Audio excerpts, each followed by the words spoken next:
How's it going, everybody? So today I'm going to be playing two different decks. One's going to feature the Dark Prince hero, and one's going to be with the Bowler. Two of the decks that I think are probably going to be the better ones in the meta. Now, Mortar Bait is what I'm playing with Dark Prince, and I was taking a long time to try and figure out what I wanted to run. I tried a couple different archetypes, and I thought maybe Mortar Bait could be the winner and get consistent value out of this card. I would say definitely the Bowler is much stronger than Dark Prince after, a day of testing it myself, but it's still a fun card to use. I think it's a little bit interesting in terms of just having the ability to spawn a win condition. It's always going to be a weird off-meta type of card, I think, but the reason I selected this deck right here is because you've got good pressure with Miner, Mortar, Minion Horde, Cheese could be super nice, and then I put in the Dark Goblin as well just to have some nice ranged, quick DPS if we need it. I'm going to go Dark Prince on top of the Skeleton Barrel. We're going to take a bit of damage right here, not the greatest starts ever, but I think that we can come back. This deck is very good later as the game goes on because it is kind of expensive for a Mortar deck. You can really make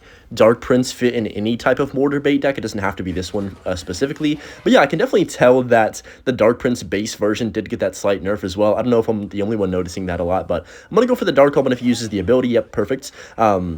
And that should defend that. Actually, that got 2 hits, which is kind of crazy to me. But that's okay, because he's going to have to respond to that, and we can just reset. He has a Cannon Cart as well, which is going to be a bit annoying, but I'm just going to go for mine in the back. And Cannon Cart, one of the best cards in the game easily. Very underrated. I'm still a bit under the weather, as you can probably tell by my voice. I wish it would just go away, man, at this point. But unfortunately, it has not yet. He's going to go Skeleton Dragons in the back. I'm going to Fireball on top of that. Right there, but I feel like when you get sick, I don't know if you guys can relate or not, but I don't even feel sick today. My voice just sounds like this, you know what I mean? But I feel good today, so I don't know if they correlate or they don't correlate. It's kind of hard to tell sometimes. Just gonna go Mortar with my Minion Horde. He's got the Rascals, which are very, very, very good this season. At just really defending anything that the opponents have. I mean, Bowler's a pretty good counter to Rascals, but overall, the Bowler ability doesn't get that much value against the Rascals, so it's kind of, I'd say a pretty solid card to have in your deck for defense if you do want to run a type of a deck with Rascals in it, but let's see what he wants to play. I'm still figuring out what even this season's going to be, because honestly, it's one of the hardest ones to tell in a while what's going to be in the meta. I think we have some decks like Graveyard that are going to be a staple with the Bowler. You've got a few archetypes that are always going to be around, like Hog Cycle, Lava Hound might be all right. E-Giant, by the way, is back. I'm going to be playing that pretty soon here. Spoiler alert with the Bowler. But just going to go Minion Horde on top of that.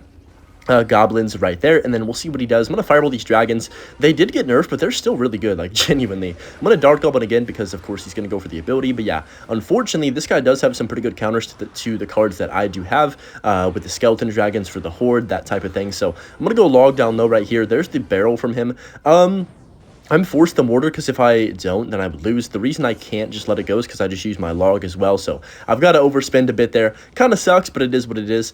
I guess I could Horde on top of this right now. Yeah, okay, I'm not going to. Actually, let's go Fireball on that quickly. I played that too late, didn't I? Yeah, I did, just barely. But it's only 2 Cannon Cart shots, and I think maybe we could try and Horde cheese him because he just spent a lot of Elixir. Miner plus Horde is going to be nice. I'm going to go Dark Prince like this, then Log as soon as I can on top of these Rascal Girls. This might be a chance to use our Dark Prince ability, by the way, which I haven't had one all game. Okay, let me pop this ability, get the charging Rhino thing going off, and I think he's low, so I'm going to go for the Fireball as well. The minions stayed alive, and this is why the combination of Evo Minion Horde plus the Dark Prince could work out really well. You can spawn a secondary tank to put in front of your Horde when it goes in its little cloak invincibility thingy, whatever you call that, and now we are pretty much, well, not game over yet. I'm not going to say it's over, but we are definitely in a great situation now. So I'm going to go for the defensive Mortar. A minute left in overtime. I'm going to go for the Dark Prince in the back. I think we could probably spell cycle him, but I'm a little bit nervous of trying because we could get overwhelmed. So Minion Horde's going to clean all that up really quickly. He has arrows. Has he even played the arrows the whole game? I don't even know. But what I'm going to do is just go for the Miner, and I'm going to Fireball as well, then cycle back around to one more Fireball to finish off this game. Hopefully we can take tower without losing here. That would be ideal. So just going to cycle as fast as I can. Get the Minion Horde down to clean up everything because it's broken as heck. Look at that, guys. That's insane. Just going to Mortar up top to buy some more time and then Fireball the tower, and that's going to be a solid first victory right there. I like this deck. It has some good synergies together. Okay, we got our next match here against Ans, and I'm just going to go for the Miner first play since he's not doing anything. I feel like it's pretty safe. We have a good defensive starting hand with the Dark Goblin, the Cannon Carts. Mortar's pretty good for defense as well. Lumberjack comes down. I think best option here is Cannon Cart on top of that. It's a 5 elixir expenditure. Wow, that's a just nerdy way to say it, but I'm going to go for the Dark Goblin on top of this baby dragon here in a second just to make sure we can hopefully take that off the map unless he has a small spell for that. Tornado comes down, but that Dark Goblin does not die. This is why Tornado, oh my gosh, he had to spend so much. elixir right there. Hold on, I have an idea. Let's go for the mortar, right? And then he doesn't have baby dragon cycle, so I have my minion horde ready. Let's see what he does first. Okay, he's gonna go for the bowler, so I'm definitely gonna horde. I was gonna go dark prince other lane than minion horde behind it, but that works out for me. I'm gonna go for the miner like this. I think he's dead. I'm not even kidding. Just right away because of how bad the tornado is. It couldn't even kill the Dark Goblin. He like overexpended with the freeze, and we just basically win the game. Now is a perfect chance to go for our Dark Prince plus the little Rhino ability. I keep wanting to call it a horse. I don't know why. But just going to go for the 3 elixir here. It's a little bit of an expensive ability, of course, but I mean, with all that damage that we're getting, it's definitely worth it. Getting his tower down below 1,000. Well, just barely above 1,000. Whatever. It's fine. Same thing. I'm not going to log this because I want to save my elixir in case he tries to go for like a desperation balloon, because he's definitely playing balloon freeze with the bowler and all that stuff. Pretty popular deck and might honestly be a pretty solid deck this season. Just overall because of how good the bowler is as a card. But just going to cycle my log. I guess I should have just logged a lumberjack at that point, but unfortunately he doesn't have an elixir lead. I thought he would, honestly, in that situation. But just going to go for the dark orb on the back and see how this person does want to run this. Let's go for the horde on top of the bowler plus the infernal dragon. That should clean up shop right there, hopefully. Come on, minion horde's going to clean up all of that, I think. And then I can go for a miner to tank for the horde as well. Yeah, perfect. Evo horde is so underrated still. Genuinely, if you don't have the perfect response like the fireball or the wizard or something, you just have a hard time taking that card off the map, and it's really good for me. So I'm gonna go for the dark one like this. Mortar up top to kite the balloon. He finally does go for his hero balloon right there, which I'm shocked did not get a nerf. I think that definitely should be in the next balance changes. I've heard some people call these balance changes the worst ones in a while, and I would have to agree, unfortunately. Definitely a letdown in terms of what they actually balanced. There wasn't enough, and the cards they did balance weren't really the optimal changes. I feel like there was just a lot of miscommunication and just not happiness between the community and the people that made the balance changes this season. But unfortunately for this guy, we could actually maybe 3-crown him right here. I'm going to go for the Mortar Evo. On the King Tower, pop my Dark Prince. Well, yes, Dark Prince ability to get the Rhino, and that's going to be GG's right there. No 3-crown, but we'll still take a 2-0 victory. Okay, now I'm going to be running the deck that I think is just pretty obviously the clear #1 this season in terms of what people are going to be rocking. Maybe not this exact version. You can play really with substituting cards if you want, but this is E-Giant. We are going to be playing the buffed E-Giant with, of course, the Hero Bowler. I think this deck works better with Golden Knight. I was debating putting Dark Prince in. I did actually try it for a few games, and I just felt like the Golden Knight with a Tornado gets much more value, I can't speak, than the Dark Prince. So now we're here. We're going to see what this guy does for this push. I'm actually going to Tornado this in right away to keep my E-Giant alive. Also, that Brawler, okay, he's going to be forced to go Barbarians. Barbarians? What is he playing? I thought he had Golem, but I'm not 100% sure now after those Barbs. It could be Elixir Golem, maybe. But either way, I think we're in a fine situation to start off this game. I was hoping E-Giant got a little bit more damage than it did, actually, with, you know, the buff that I got. I thought maybe that would change a bit, but I'm not sure. If you play E-Giant, let me know. Do you think the card is actually better, or does it feel the same? What are your thoughts? I could Lightning this pump, but if I Lightning this pump, the Electro Dragon evolution is going to just destroy me. I'm going to lose to it 100%. So instead of that, I'm just going to go Furnace the back. We're going to take our time. I don't really think that pump's going to get value for a while, so we just need to be patient. He's just going to straight Golem. I mean, fair enough, I guess.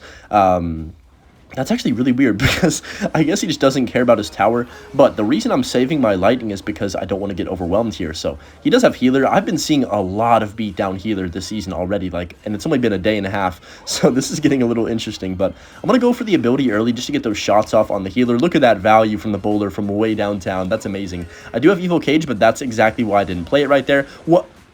Okay, what? Okay, I think we're fine still. That was not the Lightning I wanted. How did the Lightning not kill the E-Drag? You're telling me a Golemite has more health than an E-Drag? I don't believe that for a second. But still a fine situation right here. I will think that we should have this game wrapped up as long as I don't make any massive mistakes.